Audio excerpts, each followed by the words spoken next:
at in the offense compared to where you were spring ball?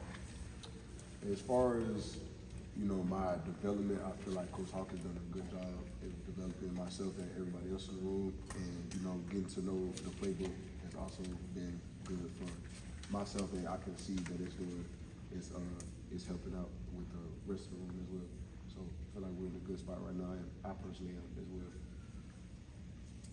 How do you guys, what did you guys do in the offseason to maybe just, I guess, get on the same page with Aiden and maybe develop some trust with each other, since everybody's kind of, in a lot of ways, new to each other?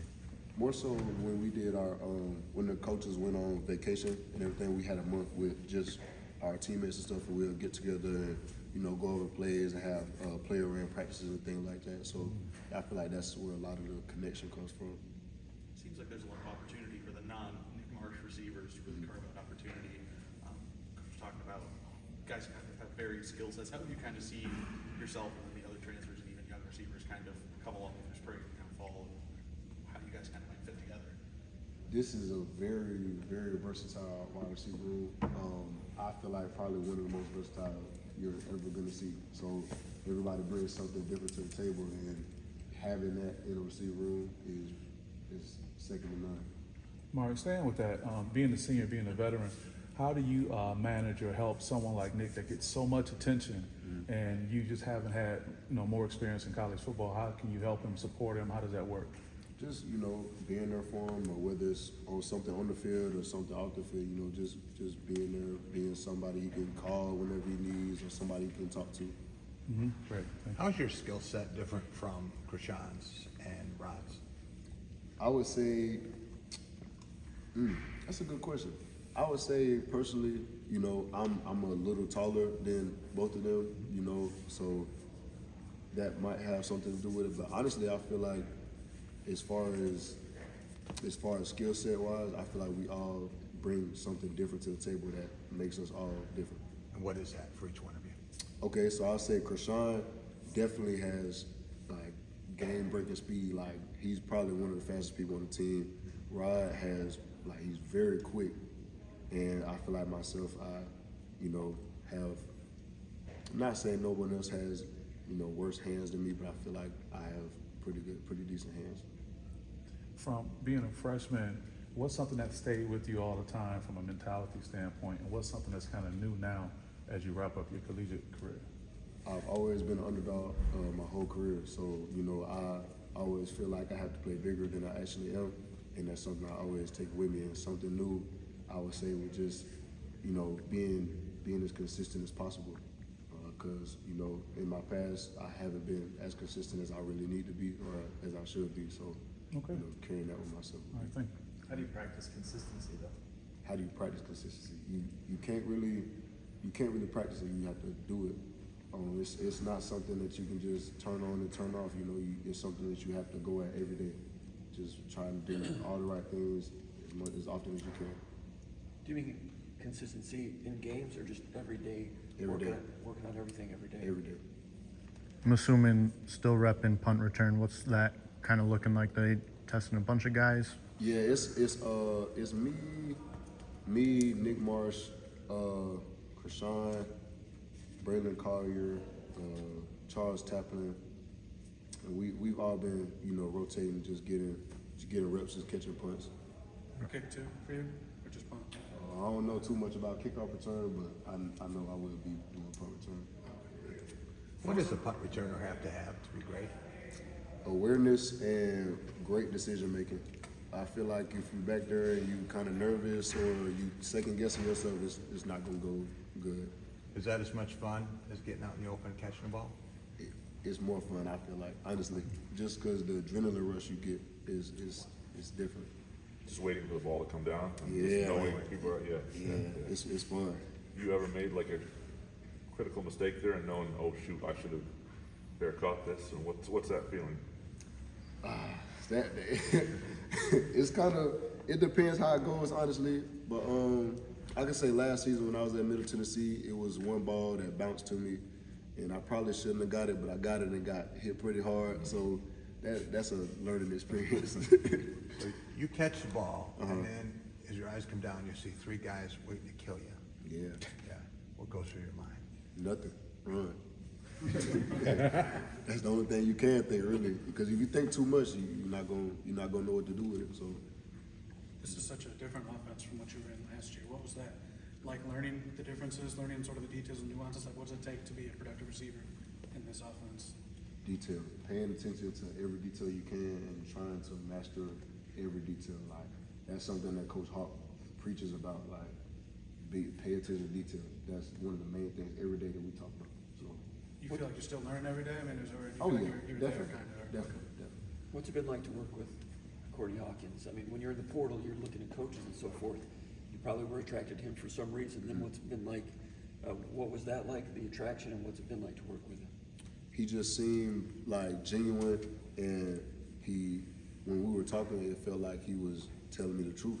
Like, you know, some coaches will just tell you what they want you to hear and just tell you things to make you feel good. But I felt in my spirit that Coach Hawk wasn't one of those coaches, and you know, playing for him is very fun. Like y'all probably don't see it much, but he's a really fun guy. You know, he's down to have a good time, but he also likes to take care of business. And get anybody the look? fine tuning your game, has he brought some of that to you? Definitely. What does he do to make it fun? He just, you know, he tries to keep things lighthearted while, you know, still keeping a business mindset. Anybody flip on his highlights? Oh yeah, we watched him at his house one time. Did you? Like, whose call? Was it his call? He's like, yeah, watch me? His wife. Oh, that's nice. His man, wife that came out sound with a right. computer and put it on the table. So when you see a guy that's done it at that level, and for as long as he did at that level, as someone who wants to get there, like, what does that mean? It means a lot.